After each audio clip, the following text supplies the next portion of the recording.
Salut à toutes et à tous, bienvenue dans Sortie de Veille, le podcast hebdomadaire de Mac Génération. Les iPhone 17 vont peut-être mettre fin à une vieille habitude. Ces nouveaux modèles pourraient faire une croix sur la carte SIM physique. Fini donc l'insertion de cette petite puce dans les iPhones. Il ne resterait plus que l'eSIM, une SIM numérique que les opérateurs français gèrent de mieux en mieux. Est-ce un progrès ou bien des problèmes en vue ? On va en discuter avec Christophe. Dans cet épisode, on va également revenir sur la panne nationale de SFR, sur l'arrivée de la publicité dans WhatsApp et sur le psychodrame entre le bloqueur John Gruber et Apple. Nous sommes le samedi 21 juin, voici les infos de la semaine qu'il ne fallait pas manquer. Vous l'avez constaté si vous lisez Mac Génération, la WWDC s'est terminée la semaine dernière, mais on continue d'explorer macOS 26, iOS 26 et tout le reste dans de nombreux articles. Salut Christophe, est-ce que tu vas bien ? Salut Stéphane, salut tout le monde. Oui, ça va très bien et toi ? Ça va bien, ouais. Il fait un peu chaud, mais ça va avec la clim au bureau. Dis-moi, j'ai écouté avec beaucoup d'attention ton conducteur. Je crois que tu as oublié l'actualité la plus importante de la semaine. Ah, c'est quoi ? C'est la fin des Mac Intel. Le dernier utilisateur que l'on connaissait à date, en tout cas, vient enfin de passer sur un MacBook Air à architecture Apple Silicon. Oui, tu parles Bienvenue Florian. De Florian, voilà. C'était le dernier dans l'équipe à ne pas avoir de Mac Apple Silicon. Il en a enfin un joli MacBook Air 15 pouces. Il nous a dit que ça allait plus vite. Qu'est-ce qu'il va gagner en productivité avec Apple Intelligence maintenant ? Ouais. En parlant des nouveaux systèmes, est-ce que tu as découvert des nouveaux trucs sympas dans iOS 26 depuis la semaine dernière ? En lisant les articles qu'on a publiés, oui, je découvre plein de petits trucs que j'ai envie de tester. Alors la dernière chose qui a été découverte, alors que j'ai pas pu tester, c'est la nouvelle sonnerie qui est cachée au fin fond de iOS 26 et qu'un utilisateur, à force de fouiller dans le système, a fini par trouver.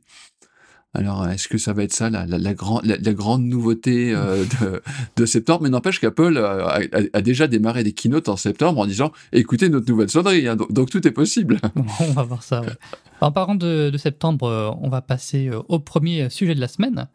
C'est un possible changement historique pour l'iPhone, puisque l'iPhone 17R et peut-être d'autres iPhone 17 pourraient abandonner les SIM physiques. Alors bon, vous savez peut-être qu'Apple vend déjà aux États-Unis des iPhones uniquement eSIM depuis quelques années, mais ce type de modèle devrait arriver dans d'autres pays, d'après The Information, et il se trouve qu'en France, tous les opérateurs ont fait des progrès dans la prise en charge des eSIM. Alors Orange, Bouygues, SFR et Free permettent tous maintenant de convertir rapidement une SIM en eSIM et de transférer rapidement une eSIM entre deux iPhones. Il n'y a plus besoin de scanner le QR code qui est fourni par l'opérateur. On peut faire tout ça depuis les réglages de l'iPhone. C'est beaucoup plus pratique. Il faut dire que par exemple, le transfert d'eSIM entre deux iPhones, c'était un inconvénient par rapport au SIM physique. C'était pas forcément aussi simple que de mettre une carte SIM dans un autre iPhone. Alors, est-ce qu'un iPhone uniquement eSIM serait un progrès ou bien de potentiels problèmes en vue, Christophe ? C'est un petit peu le sens de l'histoire, en tout cas. Ça permet à Apple de gagner un peu de place pour éventuellement mettre une batterie un peu plus grosse. Donc oui, j'ai envie de dire que c'est plutôt une bonne chose. Après, il y a malgré tout deux problèmes. Le premier, c'est que tous les opérateurs n'y sont pas encore. Par exemple, je suis chez FreePro et j'ai pas le droit de eSIM. J'ai une SIM bien traditionnelle. C'est vrai que j'ai dit que tous les opérateurs prenaient mieux en charge les eSIM. Alors, c'est les 4 gros français, mais les MVNO, les opérateurs mobiles virtuels, par exemple, c'est pas le cas. Ils gèrent pas le transfert rapide d'eSIM. Et puis, tu as aussi les offres pro, comme tu le dis, qui sont un peu à part aussi. Ouais. Ouais, c'est un peu un souci d'ailleurs, parce que les pros font partie aussi des premiers acheteurs lorsqu'un nouvel iPhone sort. Après, j'avais eu l'occasion de discuter avec le support technique de FreePro. Alors on m'avait parlé peut-être qu'en fin d'année ou en début d'année prochaine. Mais alors voilà, ça peut être potentiellement un problème pour moi. Donc on verra bien en tout cas. Voilà, et puis alors le deuxième problème, enfin qui n'en est plus un, mais c'est parce qu'avec le système d'Apple, a priori c'est plus simple. Mais il m'est déjà arrivé de transférer par QR code une eSIM d'un appareil à l'autre. Ça n'a pas marché tout de suite, il y a eu un certain délai, mais un délai, je sais pas, c'était entre 30 minutes et 1 heure. Ouais. C'était un dimanche matin, j'avais besoin d'un téléphone. c'était peut-être pas forcément le meilleur moment de le faire. En tout cas, c'était un petit moment de stress avant que ça marche, hein. Donc oui, c'est sûr que, à mon avis, quand ils feront ça, il y aura potentiellement un peu plus de boulot pour le support des opérateurs, et d'Apple. Et puis oui, il y aura toujours même si je sais qu'Apple, travaille dessus, les gens qui ont, par exemple, un vieux terminal Android, le fait de devoir aller voir leur opérateur, de passer d'une SIM normale à une SIM. Bon, enfin après c'est des transitions comme le milieu de la high-tech en a connu tant et tant. Mm. Donc un petit peu de stress à court terme, mais après ça devrait aller. Mais toi, Mais par exemple, t'as des eSIM ou pas? non, j'ai gardé une SIM physique parce que justement, tu parlais d'Android. Il m'arrive de tester des smartphones Android et transférer une eSIM d'un iPhone à un smartphone Android, c'est encore un peu compliqué parce que voilà, il faut passer par le QR code de l'opérateur dont tu parlais. Alors là, il y a iOS 26 et Android 16 qui vont prendre en charge le transfert rapide entre les deux plateformes. J'ai fait un test, c'est pas encore opérationnel et ça n'a pas été annoncé par Apple et Google, donc c'est voilà, sûrement encore en préparation, mais a priori ça va bientôt arriver, donc ça va simplifier les choses aussi parce que c'était le problème, c'était le transfert entre les deux plateformes. Par contre, j'utilise des eSIM à l'étranger quand je voyage hors de l'Europe. C'est très pratique pour souscrire un forfait international.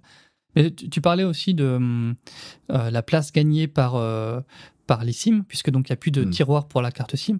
Ça, c'est un truc quand même qui me surprend depuis quelques années. C'est que donc il y a des iPhones uniquement eSIM aux États-Unis, mais ils ont juste une cale. Enfin, c'est pas de l'espace gagné, c'est de l'espace perdu, puisque Apple a retiré le tiroir de la carte SIM pour les iPhones américains, mais elle a rien mis à la place. Donc ça me surprend un peu. Enfin, c'est compréhensible puisque ces iPhones-là sont uniquement disponibles aux États-Unis. Elle ne peut pas faire des iPhones vraiment différents pour le reste du monde, mais bon. Voilà. Oui, je pense qu'ils attendent effectivement de généraliser ça. Après, il y a un autre problème par rapport à tout ce que tu dis, c'est la Chine. Ouais. Je sais qu'en Chine, justement, ils n'arrivent pas à vendre des iPhones eSIM. Et d'ailleurs, c'est toujours l'une des spécificités lorsqu'on trouve des iPhones en import, notamment sur Rakuten. Des fois, il y a des modèles qui sont présentés. Vous avez deux, vous pouvez mettre deux cartes SIM dedans. Ouais. Et ça veut dire que ce sont des iPhones chinois. Bon, alors peut-être qu'entre Chine et reste du monde, après Apple pourra sans doute trancher. Mais effectivement, il y a toujours cette chose-là. Mais alors j'imagine par exemple qu'en tout cas dans l'iPhone 17R où a priori l'espace est compté, là j'imagine qu'il y aura une optimisation complète avec la batterie. Mais juste un truc pour en revenir, il y avait aussi un truc qui était aussi assez pénible avec les eSIM, c'est que lorsque tu faisais des fois des transferts et que tu passais par les opérateurs, il me semble que des fois c'était payant, non? Alors là, en fait, c'est la conversion de SIM en eSIM qui est souvent payante, Ouais. Que les opérateurs font payer comme si tu achetais une carte SIM normale. Et je crois que c'est toujours le cas pour certains. Ouais. Je trouve ça très bizarre, mais bon. Ouais. Et juste une dernière chose aussi, tu parlais de l'iPhone 17R. Samsung a sorti son Galaxy S26, S25 Edge, je vais y arriver, c'est compliqué les noms entre tous les différents fabricants. Donc son smartphone ultra fin, lui, a un lecteur de carte SIM. Mais voilà, a priori, il n'est pas aussi fin que l'iPhone 17R, donc on verra. On verra tout ça. Apple et Samsung. On va changer totalement de sujet. On va parler un peu de WhatsApp. L'application aux 3 milliards d'utilisateurs a récemment introduit une nouveauté pas vraiment attendue, puisque c'est de la pub. Et oui, même si le créateur de WhatsApp n'en voulait pas, l'application va finalement comprendre de la pub. Alors Meta essaye de se montrer rassurant, les annonces n'apparaissent pas au milieu des discussions et elles ne sont pas basées sur les contenus des messages. Ces pubs surgissent uniquement dans la section Actu, qui est quand même consultée par 1,5 milliard de personnes chaque jour. Est-ce que c'était inévitable cette irruption de la pub sur WhatsApp ? Alors là, je crois que je vais avoir une opinion plutôt impopulaire, parce que je vais quand même plutôt défendre Meta et WhatsApp. Malgré tout, tout travail mérite salaire. Moi, je me sers quotidiennement de cette application. Alors, j'ai pas de publicité, et justement, le fait de pas avoir de publicité en tant qu'utilisateur, ça m'interroge. Alors, il y a le fameux adage de Facebook, c'est toi le produit à la fin. Alors j'en sais rien, mais malgré tout, WhatsApp, j'ai beaucoup de mal à être sévère parce que c'est quand même un outil formidable. Voilà, on se rend pas compte, quand même, 3 milliards de personnes. bah, ça rapproche les gens, ça ne coûte rien. Enfin, l'app elle est plutôt pas mal. Alors au tout début, c'était payant, c'était 99 centimes. Ouais, Si mes souvenirs sont exactement, ouais, bons, tout à mais fait. ouais. Ouais. Mais là, voilà. Alors, pour moi, la vraie ligne rouge, elle est pas là. Meta a ajouté effectivement, comme tu disais, une dimension sociale à WhatsApp et aussi une rubrique actualité. Que dans cette partie, elle met de la publicité comme elle le fait dans Instagram. Franchement, pour moi, c'est pas un problème. Enfin, je trouve ça même plutôt normal et c'est presque étonnant que elle ait attendu si longtemps avant de le faire. Par contre, si elle va plus loin et que je commence à avoir de la publicité entre deux messages, là, ça va clairement pas m'amuser. Bon, et alors une dernière chose, d'ailleurs, on a appris effectivement qu'entre-temps, la publicité dans WhatsApp en Europe, bah, ça n'arriverait pas avant l'année prochaine. Il faut tout d'abord discuter avec Bruxelles de tous ces sujets-là. Ouais. Et au début de la semaine, de nombreux clients de SFR ont été privés de WhatsApp et même de tout Internet puisque l'opérateur a subi une très grosse panne. Alors c'est de lundi midi à lundi soir, tout le réseau mobile de SFR a été touché par un gros dysfonctionnement empêchant les clients de se connecter au réseau. Ouais, inutile de préciser que ça a compliqué la vie de beaucoup de monde. L'opérateur a depuis indiqué que c'était un incident technique sur une plateforme de service du cœur de réseau qui a donc entraîné ces déconnexions aléatoires. Mais on n'a toujours pas vraiment de détails supplémentaires à l'heure actuelle. Pour se faire pardonner, SFR va faire un geste. L'opérateur va offrir 100 gigas de data à tous ses abonnés. C'est vraiment le minimum, non? Oui, mais alors moi, ce qui me dérange avant tout, c'est effectivement le peu de communication de SFR par rapport à son problème. Et j'ai envie de dire que c'est une mauvaise habitude chez les opérateurs. On se souvient du siphonnage de données chez Free. Alors Free a mis beaucoup de temps à communiquer à minima. Et enfin, voilà, je pense que c'est tout ce qu'il faut pas faire. Les gens ont besoin de transparence, surtout dans le contexte actuel où on peut se dire, alors est-ce que c'est une simple panne, est-ce que c'est une attaque d'envergure ou je ne sais trop quoi. Je pense que c'est très important de communiquer. Concernant le geste commercial, par contre, c'est plutôt bien joué. En plus, bon, 100 gigas avant les vacances, voilà, je pense que c'est pas mal. Enfin, les gens vont, je pense, plutôt accueillir assez favorablement ce geste.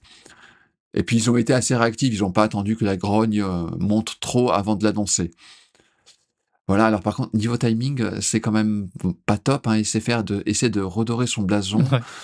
Voilà, ça tombe plutôt mal. Et puis alors là, on a eu quand même des articles où il y a des gens qui, voilà, on est en période de bac et tout ça, qui se sont retrouvés pendant une journée, enfin pendant peut-être la pire des journées sans réseau, et ça leur a joué de vilains tours. Et voilà, voilà, ça permet de se dire que bah, sans connexion cellulaire, bah, parfois on est bien peu de On n'est choses. pas grand-chose, ouais. On va terminer le tour de l'actu en évoquant le psychodrame entre John Gruber et Apple. Alors un petit rappel des faits est nécessaire. En mars, peu de temps après l'annonce du retard du Siri plus personnel, le célèbre blogueur américain avait publié un billet cinglant à l'encontre d'Apple. Il accusait notamment l'entreprise d'avoir présenté à la WWDC 2024 des fonctionnalités qui n'étaient pas réellement opérationnelles à l'époque. Alors, dernièrement, à l'occasion de la VVDC 2025, Federighi et Josviak ont démenti cette accusation, tout en étant forcés de reconnaître que le développement des nouveautés ne s'était pas passé comme prévu. Et pour en revenir à Gruber, il avait l'habitude de faire une émission avec des dirigeants à la WWDC, sauf que cette année, ceux-ci ont décliné l'invitation parce qu'ils n'étaient pas contents de son billet de blog. Au bout du compte, le blogueur estime qu'il est sorti grandi de cette agitation et que c'est Apple qui a terni son image. Est-ce que tu penses vraiment qu'Apple s'est dévalorisé en déclinant son invitation? Parce qu'après tout, on peut dire qu'il n'y a rien qui les oblige à participer à son show. Non, mais dévaloriser le terme est un peu excessif, mais ça montre surtout la façon dont Apple traite la presse. T'es gentil avec moi, je suis gentil avec toi, t'es pas gentil, je fais la tête. Alors, si j'étais mauvaise langue, là, avec ce prisme, on comprend quand même mieux la passion d'Apple pour les influenceurs et les youtubeurs qui sont autrement plus lisses que John Gruber. Alors, ça nous est arrivé d'avoir des problèmes avec Apple, alors pas dans de telles proportions, mais on a payé parfois pendant des mois et des mois certaines positions qui ont déplu. Et d'ailleurs, c'était des positions... Alors, j'arrive plus à me souvenir, mais il y a 2-3 ans, je sais pas si tu te souviens, on avait écrit un truc et ça avait été assez mal vécu. Peut-être que c'était une rumeur qu'on avait publiée, enfin, j'en sais rien. Mais voilà, à la fin, ça s'était transformé avec moins de prêts, moins d'invitations. Alors, on n'est pas souvent invité par Apple. De toute façon, oui, on n'est pas invité à la WDC. Donc, non, mais ça, de c'est temps en réglé. temps, ils font une conférence et on a l'impression, des fois, de jouer un petit peu les bouches-trous, de dire, ah ben voilà, il n'y a personne qui veut venir à cette conférence sur la sécurité. Si vous voulez y participer, on est là. Je suis d'accord avec l'autre aspect de la déclaration de Gruber, parce que je veux dire que ça renforce son travail, ça renforce notre travail. Moi, j'ai connu des éditeurs, alors en France, hein, être dans les petits papiers d'Apple, c'était un objectif, une mission. Et ça s'est même transformé, enfin, il y a même des gens qui se disent, je vais peut-être essayer d'embaucher tel ou tel journaliste parce qu'il s'entend bien avec Apple. Moi, je trouve ça pas très très sain. Alors, en même temps, enfin, on l'a également dit, ça nous dessert aussi un petit peu, notamment avec les tests, où on arrive, voilà, enfin, nos tests paraissent 4, 5, des fois une semaine plus tard que par rapport à la concurrence, voilà. Donc c'est toujours effectivement un peu frustrant.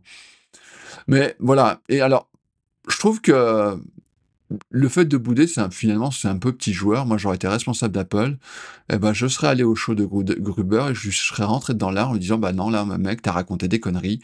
C'est pas vrai du tout. Le Siri, il existait bien, mais bon, par contre, il était dans un état qui faisait qu'on l'a pas mis en libre accès à la presse, histoire de pas avoir de feedback négatif. Alors, à la fin, la question, elle reste d'ailleurs ouverte. Est-ce que c'était une vraie démo ou pas qu'Apple nous a montré pendant ce keynote-là? Quoi qu'il en soit, Apple peut faire la tête, mais elle a quand même retenu pas mal de leçons du keynote de 2024, hein, quand on a quand même eu la semaine dernière un keynote qui était quand même totalement différent. Hein. Donc voilà, je sais pas. Oui, puis il n'y a pas des fonctions qui sont prévues pour beaucoup plus tard dans l'année. Vraiment, tout va arriver à peu près en septembre. Ouais. On voit aussi que voilà. ils ont fait attention à ça. Eh ben, merci pour ce retour sur l'actu, Christophe. Bon week-end. Bon week-end à tous. Bon week-end à tous, et puis on se retrouve comme d'habitude la semaine prochaine pour un nouveau numéro de Sortie de Veille. Salut à tous.